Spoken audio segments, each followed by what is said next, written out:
The St. Edmund's College Model United Nations Club today organized a 4.0 conference at St. Edmund's College on the theme Diplomatic Outreach for Global Peace. Speaking during the program, Brother Solomon Maurice, principal of St. Edmund's College, said in the next 2 days it is very critical as the theme that is chosen, Diplomatic Outreach for Global Peace, is not only for India but for the globe.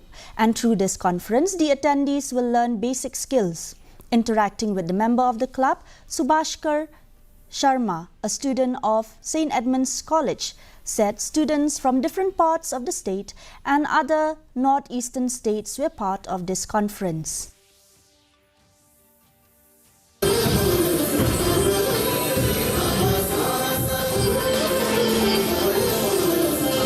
Maybe the refugee crisis.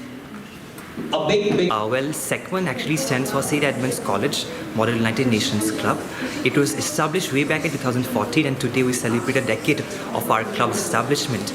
And this is the 4th edition of our annual conference, which is called SEC1 4.0.